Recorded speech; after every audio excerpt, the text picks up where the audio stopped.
You need to have very broad shoulders and you need to have very thick skin. I was sat on the table next to Renée Zellweger and I could literally tap her on the shoulder. So that's nuts. It's good for you. Yeah, there's a motto that goes around. What would Emily do? Steve Backshall? Ooh, famous. Well.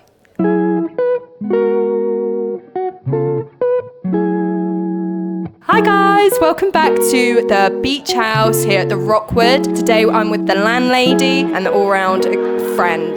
Much trusted and much loved individual. Thanks, Frey. That's lovely. It's not only because she hires me and pays me and listens to my sob stories, but today we're going to have a little insight about what it is like working at a pub. Are you ready? I'm ready. Let's go. Good. All right, Emily, how long have you owned the Rockwood? Well, Freya, we are going to be celebrating our 5th birthday on July the 13th, guys. Yeah. We are having our annual festival, taking over the whole pub. We've got DJs all day. We've got bands all day. It's amazing. And if you don't come down, you're weird. Yeah, absolute weirdo. Personally, it's one of my absolute favourite shifts to work. Everyone's in a good mood. Yeah, it's absolutely rammed with DJs, bands, all sorts going on. Also, are you excited? Very excited, Very excited. And the pub's going to be decorated, so we're going to be putting in a shift soon to make it look all very good for everyone. We'll all be here at 8 o'clock in the morning, you included, don't worry. Getting it all decorated, looking fancy. Yeah, sweating our balls off. But that's what we do for you guys. This is all the behind-the-scenes stuff you don't get to see. Exactly that. Maybe we could shoot that, actually. Bring Louis on the day, watching us struggle to set it all up. Watching us unfasten all of the bunting one by one. Yeah, blowing up all the balloons, trying to stick it all. That's always great. That is making the windmills. Yeah, that's always a fun job. It's just always great, just having to blue tack and nail things into. These are things you guys don't see behind the camera. It's good fun. All right, the pub work is notoriously hard work. What is a common myth you think people have about working at a pub? A common myth about working at a pub is that we get free beer. We do not, guys. We pay for all of the beer, all of it. So when you see us drinking a pint in the pub, we have paid for it in one way or another. Believe me. Exactly that. No such thing as free beer, guys. No such thing. No such thing. Nothing is free in life other than good company. I don't even get a discount, to be honest. I've got to trust on you guys to be nice enough to watch me struggle and think this girl needs a pint. Yeah. And it is most days, along with you as well, I can imagine. Yeah. Yeah. Buy the guys drinks. Buy the guys drinks. They deserve it. Yeah, we need it. God knows we need help. You know, God gives his hardest battles to his strongest soldiers, and that is us. I would say so. Yeah. That is us.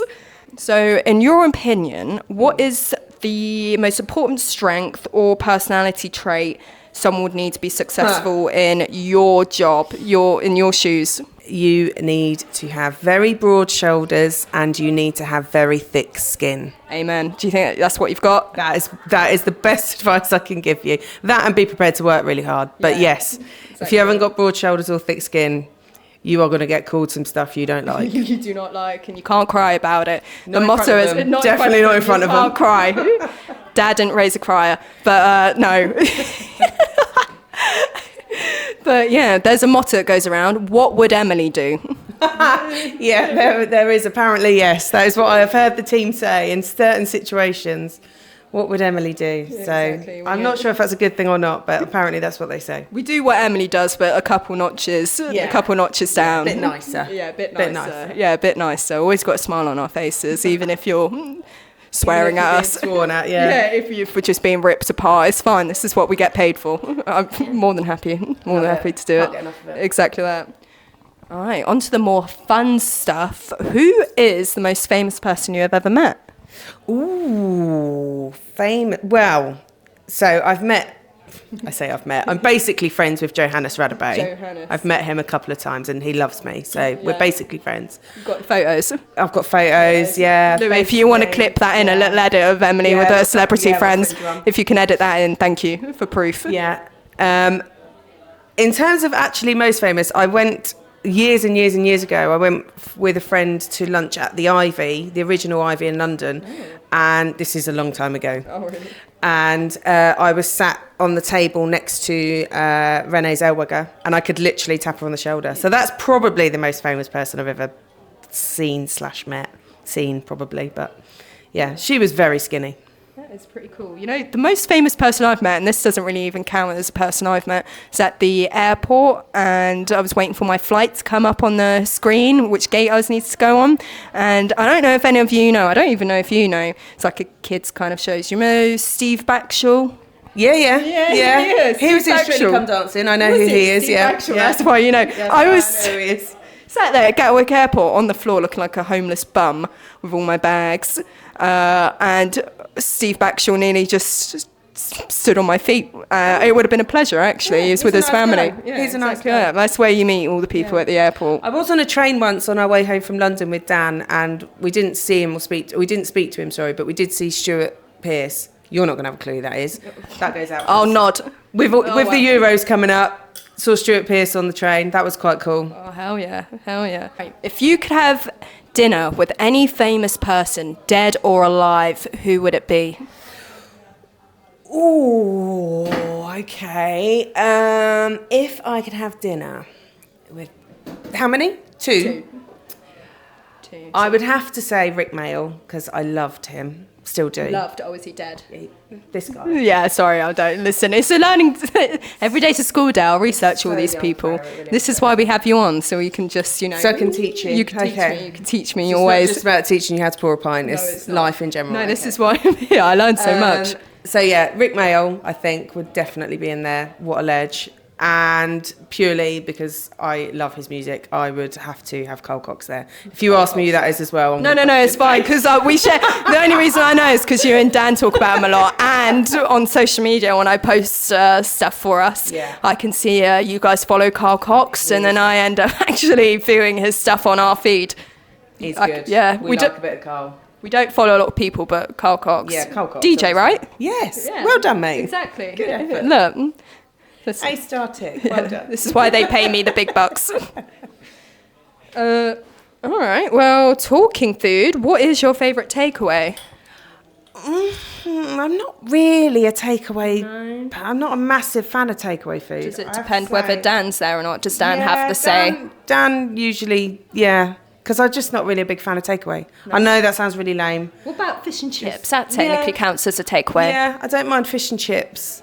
Yeah, I quite like fish and chips. Yeah, but good fish and chips. Good fish and chips, exactly. I don't want to crack one. Well, what type of fish do you have with fish and chips? Cod, mate. Cod. Yeah, I'm the same. I don't mess about. Standard. Exactly. Don't ruin it. Bit of monkfish or whatever the hell that.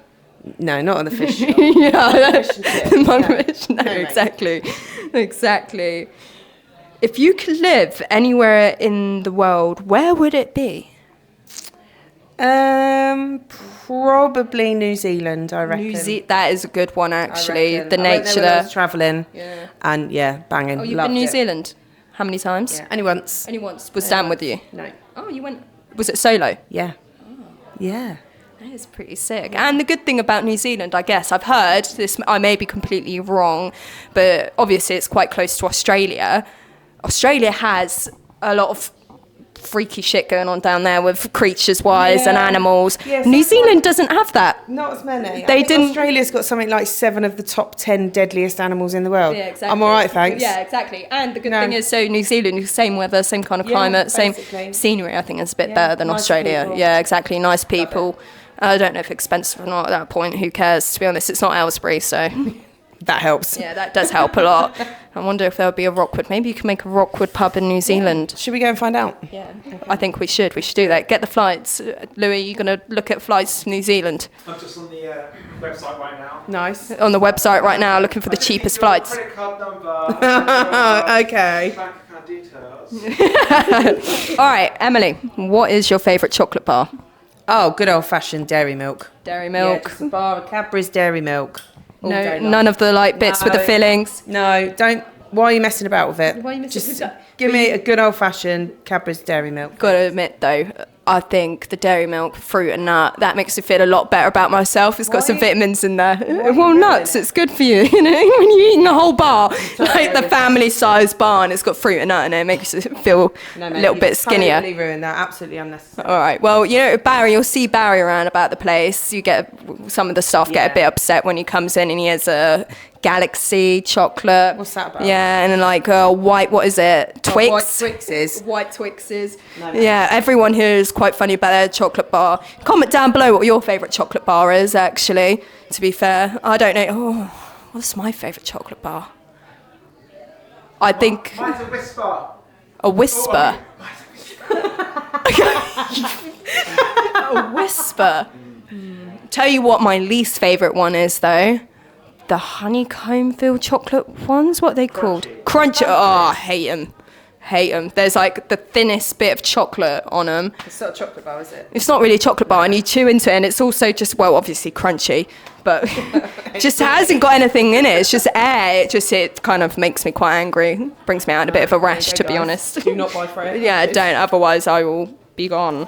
Emily, it's been an absolute pleasure. Always. Yeah, you had fun? Loved it. Would you come back again? You're kind of stuck here, aren't you? You're kind of stuck here, inevitably.